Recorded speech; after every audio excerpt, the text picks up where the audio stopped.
It's all legal. It's all budgeted. But critics say buying food for workers is like throwing money down the drain. They don't pay their taxes so that county employees can be bought lunch or have coffee paid for them. Here it is. Champaign County Auditor Tony Fabry watches every receipt that comes through his office. Sometimes he's not happy with what he sees. Taxpayers may look at it and say, wait, we're spending that much money on coffee and creamer? Last year, the County Highway Department spent $400 on coffee for its break room. The total tab countywide, $1,600. I'd say that's quite a bit of money. But taxpayers are footing the bill for more than just coffee. Workers are also reimbursed for food if they're traveling or doing business outside the county. The total bill for traveling and conference food, about $18,000. Bosses say food can also be used as a reward. Morale, certainly. It's just a key part of any event around here. Giving folks something to munch on and something to drink during the course of an education session or a recognition event it just fits in nicely. The Champaign County Nursing Home spent the most money last year on food to tell employees thank you. Records show workers ate $350 worth of pizza during Nurses Appreciation Week. Over the course of the year, more than $2,500 went toward employee recognition. They do a lot of hard work. They deserve a little bit of thank you in that way, as long as it doesn't happen too often. But the spending strikes a nerve with other taxpayers. Do you think food's a good thing to spend money on? Well, to help the poor, yes, but not these employees are getting good wages. I don't think so. But even if you don't live in Champaign County, you're still footing the bill. Food is also paid for with state and federal tax dollars.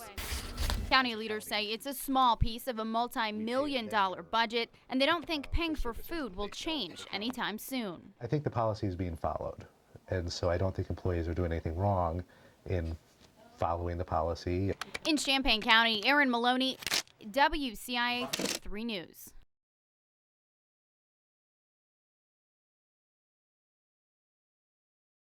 Amy Lichtenberg wishes she could turn back the clock.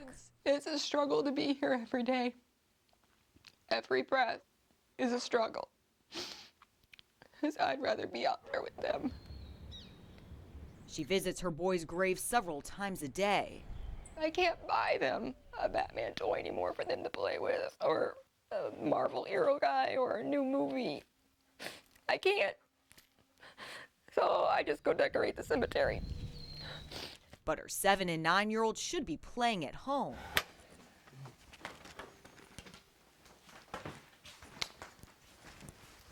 This is Jackie's room. Lichtenberg hasn't been inside since they died. Her best friend took us in.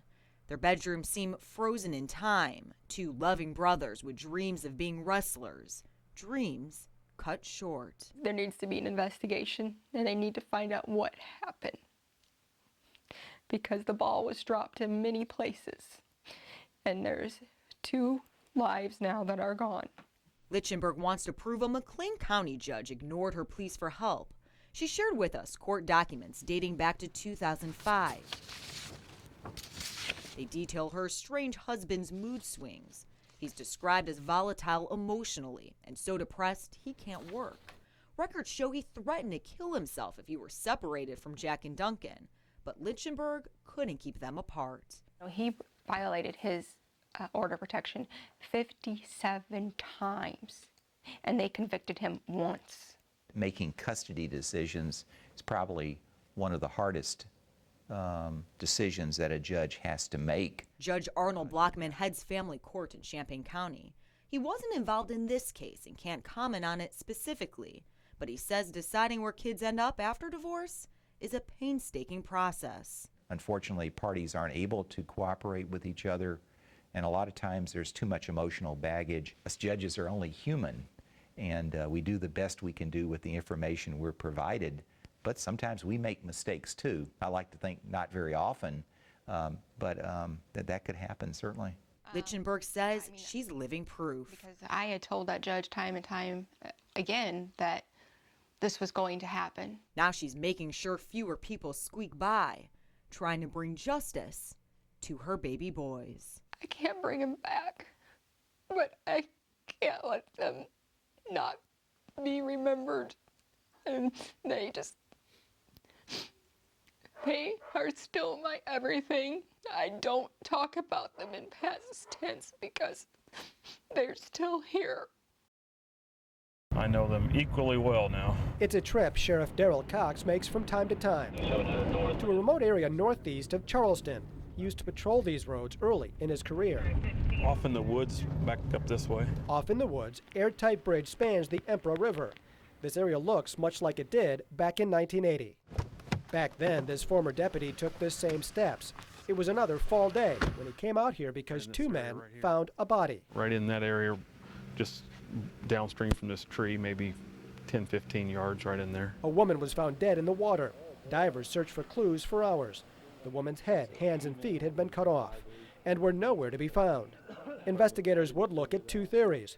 The killer knew the area and may have worked in the meat industry. We discovered that the joints where the hands and feet were dismembered from the body, they were actually disjointed rather than being cut with a saw. Neither theory panned out, as did a search for similar crimes nationwide. This case has been one dead end after another. In fact, investigators retested her DNA 18 months ago, but again, nothing new. Sheriff Cox believes the woman was killed somewhere else and her body dumped from this riverbank. But all these years later, there are no new leads, and only one option may solve this case. A lot of these kind of cases are solved by someone that's involved or maybe not even involved in it, but has heard someone talk about the case and they get jammed up with law enforcement and to save their own bacon, so to speak.